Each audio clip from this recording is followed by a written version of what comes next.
అన్నయ్య, మీరు సరేనంటే మీ అందరి సహకారంతో నాన్నగారి ఆశ నెరవేర్చాలనుకుంటున్నాను. దానికి మా అనుమతి ఎందుకు రచన? నువ్వు ఎలా అనుకుంటా అలా చెయ్యి. థ్యాంక్స్ అన్నయ్య. ఈరోజే ఫ్యాక్టరీలో వర్కర్స్ అందరినీ భాగస్వాములు చేయాలనుకుంటున్నాను.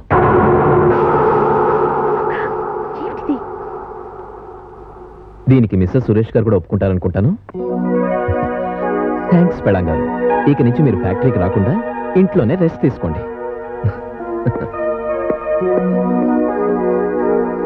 ఏమిటన్నయ్యా, సురేష్ ఫ్యాక్టరీలో కూలి జనానికి వాటా ఇస్తారంటే ఏం మాట్లాడకుండా గమ్మున ఊరుకున్నావు? వాడనంత మాత్రాన జరుగుతుందట్రా. నాన్నగారు రాసిన వీలునామా ప్రకారం అది చెల్లదని పెద్దన్నగా షాక్ ఇస్తాను. మరో 6 నెలల్లో నాగమణికి బిడ్డ పుట్టబోతోంది. ఆ తరువాత వీలునామా ప్రకారం మనకు ఆస్తి మీద హక్కు వస్తుంది.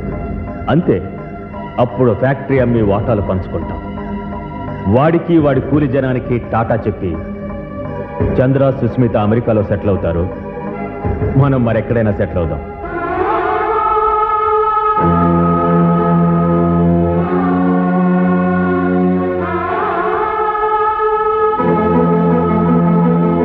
ప్రత్యేకించి ఈరోజు మిమ్మల్ని అందరినీ ఇక్కడికి పిలిపించింది మీకు ముఖ్యమైన విషయం చెప్పాలని. చనిపోయే క్షణం వరకు నాన్నగారి మనసులోని కోరిక ఒక్కటే, తన సంస్థలో తన వర్కర్స్కి భాగం ఇవ్వాలని, శ్రమలో లాభంలో వాళ్ళందరినీ వాటాదారులు చేయాలని. ఆయన ప్రథమ వర్ధంతి సందర్భంగా, బిడ్డగా ఆయన తిరిగి మా ఇంట పుట్టబోతున్న శుభ సందర్భంగా ఈ రోజు ఆయన ఆశయాన్ని నేను నెరవేర్చాలనుకుంటున్నాను. ఇవాటి నుంచి ఈ వరప్రసాద్ ఆయిల్ ఇండస్ట్రీస్కి మాతో పాటు మీరందరూ యజమానులే. ఇక నుంచి మనందరం కార్మికులం. కష్టం నష్టం మీదే కాదు, మీతో పాటు నాది. ఏ ఫ్యాక్టరీ చరిత్ర చూసినా ఏమున్నది గర్వకారణం. కార్మిక జాతి సమస్తం క్యాపిటలిస్టుల పీడా పరాయణం. ఏం కార్మిక సోదరులారా, ఆ రోజున మిమ్మల్ని గొర్రెల మందలో అన్నాని పెద్ద పొడుచుకొచ్చింది. మరి వాళ్ళు మీరు చేసిన పని ఏంటయ్యా? ఈయన మైక్ పట్టును మాట్లాడిన దానికల్లా పట్ట పట్ట పట్టమని చప్పట్లు కొట్టడం, జిందాబాద్ జిందాబాద్ అని గావు కేకలు పెట్టడం. మరి గొర్రెలు చేసే పని కాదు. సోదర కార్మికులారా, ఈ కుర్రాడి మాటలు నమ్మకండి. కార్మిక శక్తిని దోచుకోవడం కోసమే ఈ క్యాపిటలిస్టులు వేసిన కొత్త పన్నాగమే ఈ వర్కర్స్ పార్టిసిపేషన్. మిస్టర్ శివప్రసాద్, నేను మాట్లాడుతుంది ముమ్మాటికి నిజం మిస్టర్ సురేష్ బాబు. సోదరులారా, వీరి తండ్రి గారైన వరప్రసాద్ గారు చనిపోతూ ఒక వీలునామా రాశారు. దానిలోని సారాంశం ఏమిటంటే, సురేష్ బాబు గారి దంపతులకి బిడ్డ పుట్టిన తర్వాతే అన్నదమ్ములకి ఈ ఆస్తి మొత్తం పంచుకునే అధికారం ఉంటుంది అని. 6 నెలల్లో వీరికి బిడ్డ పుట్టబోతోంది. ఆ తర్వాత అన్నదమ్ములు ఆస్తిని పంచుకుని ఎవరిదారి వాళ్ళు వెళ్ళిపోతారు. అంటే మీ బతుకులు ఇంకా 6 నెలలు మాత్రమే అని మనం చేస్తున్నా.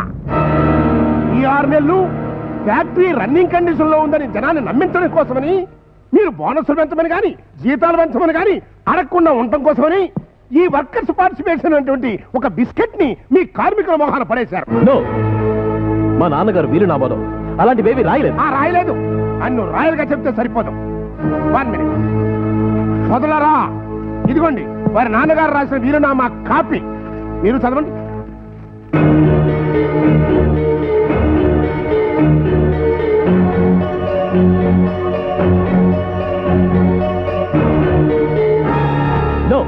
ఇందులో ఏదో మోసం. చూసారా విషయం బయటపడేసరికి మోసం తగా అని బోకరించేస్తున్నాడు. చిచి, నువ్వు పెద్ద కడుపున పుట్టిన మాణిక్యం అనుకున్నావు కానీ చెడు పురుగు అనుకోలేదు.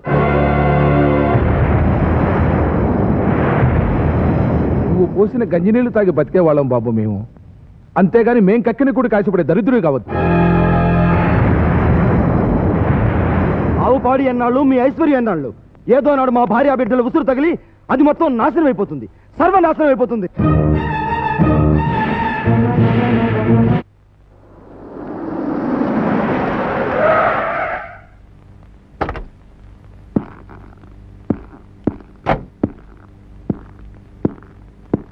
బాబు గారు, త్వరగా రండి బాబు.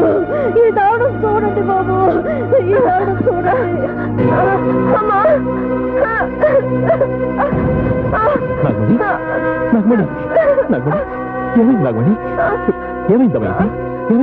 కడు పోగొట్టుకోవడానికి ఏదో చెట్టు మందు తిన్నట్టున్నారు బాబు గారు.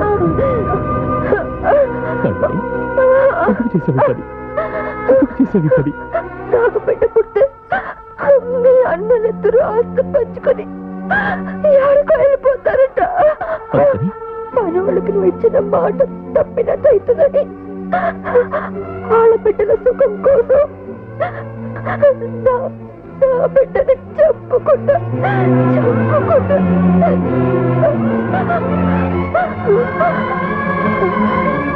తప్పు చేస్తున్నా.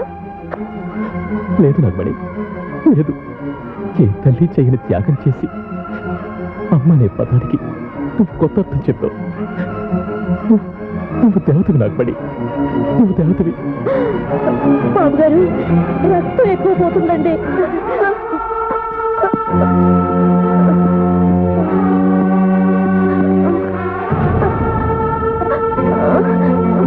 తమ్ముడు, దాన్ని చావని, దాన్ని బ్రతికించాలని చూడకు.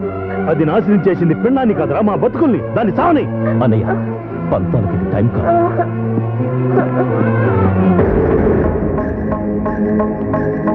హలో చంద్ర, ఏంట్రా సంగతులు? ఇటే బాబాయ్, అది కడుపు పోగొట్టుకుంది. దాన్ని బ్రతికించుకోవడానికి సురేష్ హాస్పిటల్కి తీసుకెళ్ళాడు. ఇప్పుడు బిడ్డ చనిపోయింది కాబట్టి ఆస్తి మొత్తం మన చేయి జారిపోతుంది. ఇప్పుడు ఏం చేద్దాం? అంతవరకు వస్తే నేనెందుకు ఊరుకుంటానురా? ఆస్తి కోసం కన్న తండ్రినే లేపేసినోని ఈ నాగమ్మని ఒక లెక్క.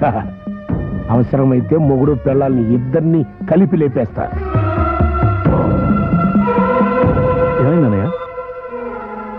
తమ్ముడు, బాబాయ్ నాగమణితో పాటు సురేష్ను కూడా చంపుతానంటున్నాడు. ఈ రోజు సురేష్ని చంపినాడు, రేపు ఆస్తి కోసం మనల్ని కూడా చంపొచ్చు. ఏమండి, నాగమణి చచ్చిపోయిందా? ఒకవేళ చావకపోతే చిన్నమావయ్యకి చెప్పి చంపేయమనండి. నోర్లేస్తారంటే ముందు మిమ్మల్ని చంపుతాం. తమ్ముడు, ముందు వాళ్ళని కాపాడుకుంటాం. పద పదన్నయ్య.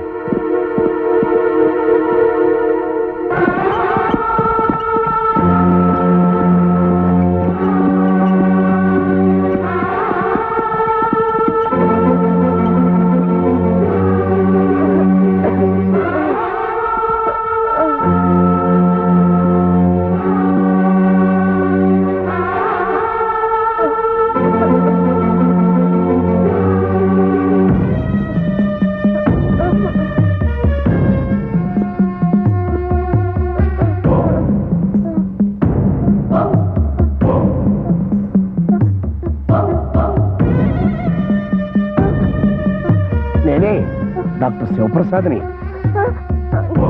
భర్త మాట కోసం, వర్కర్స్ కోసం కడుపులో బిడ్డను త్యాగం చేస్తావా?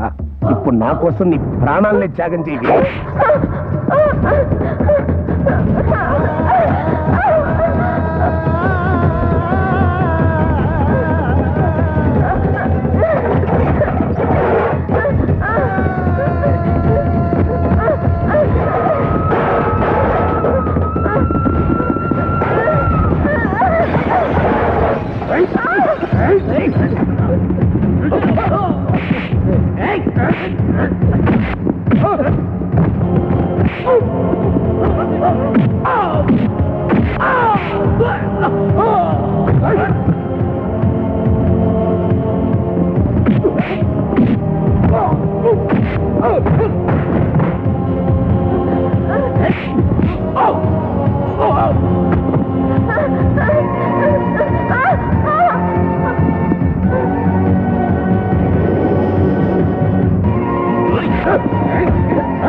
సంగతి బాగోదులేండి, నేను చూసుకుంటాం.